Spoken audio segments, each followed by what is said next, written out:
And former President Trump's hush money trial is in recess today, but a decision on an alleged gag order violation, or several of them, I should say, could come down at any time.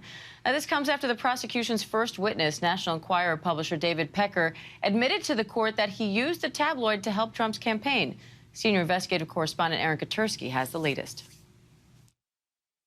It was August 2015 when former National Enquirer publisher David Pecker said he was summoned to Trump Tower. Donald Trump had announced his candidacy, and Pecker testified, "Trump and Michael Cohen asked me what can I do and what my magazines could do to help the campaign." Pecker said the three men hatched a confidential agreement. The National Enquirer would publish positive stories about Trump and negative stories about his opponents. He said Cohen would send me information about Ted Cruz or Ben Carson or Marco Rubio, and that was the basis for our story, and we would embellish. Trump amplified one story attempting to link Cruz's father to the Kennedy assassination.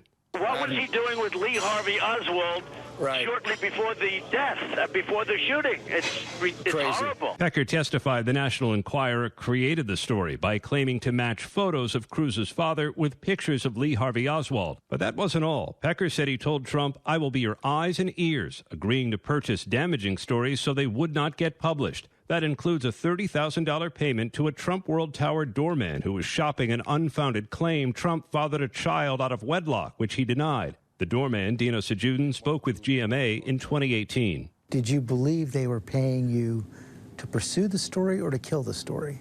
Oh, initially I thought there was really, the Enquirer reports stories, so I figured, they wanted to report the story. That's what I thought. But now as I look back on things, it made sense to me. It makes sense to me more so that they were just pretty much trying to quiet me down. As Pecker recounted the doorman's claim, Trump silently shook his head. After court, Trump complained about the limited gag order meant to prevent him from verbally attacking witnesses. We have a gag order, which to me is totally unconstitutional. I'm not allowed to talk, but people are allowed to talk about me. Prosecutors accused Trump of repeatedly violating the gag order, and they said it's posing a real threat to the trial. When the defense insisted Trump is complying, the judge interjected, "You are losing all credibility." And let's bring in ABC News senior investigative correspondent Aaron Katersky along with ABC News legal contributor Kim Whaley for more on this. Aaron, prosecutors are alleging that Trump violated this gag order at least 10 times. What's at stake for the former president here? Potentially being held in contempt of court. Prosecutors are asking for a fine for each offending post, so that would amount to about $10,000. But prosecutors also said that it seems like Trump is angling for the judge to throw him in jail. And in fact, Diane, law enforcement sources have told ABC News that the U.S. Secret Service has actually started preparing for that possibility, unthinkable though it may be.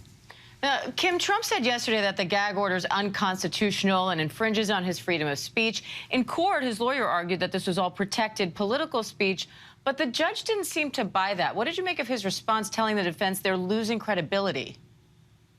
Well, there is a First Amendment right to free speech, but it's not unlimited. There are lots of constraints on speech under the First Amendment, and one of them is ensuring that there's a fair trial and there's an administration of justice and safety for the people involved. So the judge is balancing that.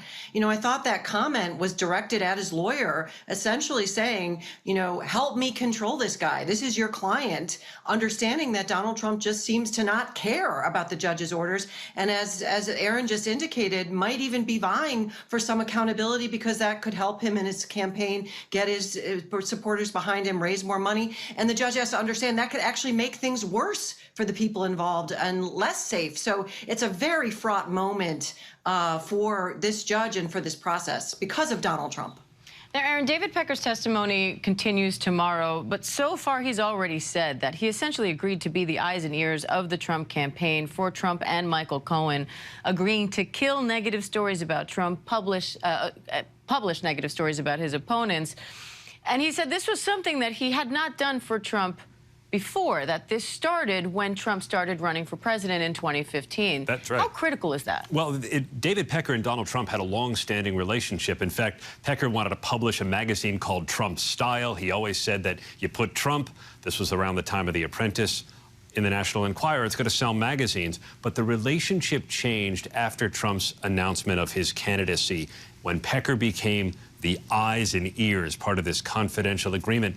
He did something that he said the magazine had not done before, and that is buy up these negative stories about Trump and then bury them, not publish them, catch and kill. And the jury heard two examples.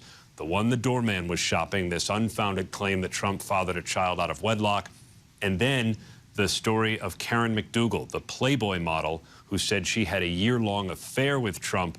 And the jury left off there and going to pick up tomorrow, hearing how the National Enquirer paid McDougal $150,000 for the rights to her story. Kim, how crucial is the timeline that Pecker's laying out here, saying that this was in direct relation to the election? And how difficult will it then be for the defense to try to argue that this wasn't related to the election, that this was a guy, for example, just trying to protect himself from his family finding out about these negative stories? Yeah, so that's the key element that raises these business records offenses to felonies, is this connection allegedly to the election. So it's really important for the government to establish that this was not about protecting Melania, and the timeline, and sort of not just the Stormy Daniels, but these other catch and kill incidents all around the election, I think is strong for the government. But on cross-examination, I think they can bring out that this is just what happens in elections. That's one of the strongest defenses potentially, is to persuade the jury, maybe this happened, but does this really rise to the level of a felony that should take someone's liberty away potentially? And I think we're going to see that theme throughout the rest of the trial. All right, Aaron Katersky, Kim Whaley, thank you both.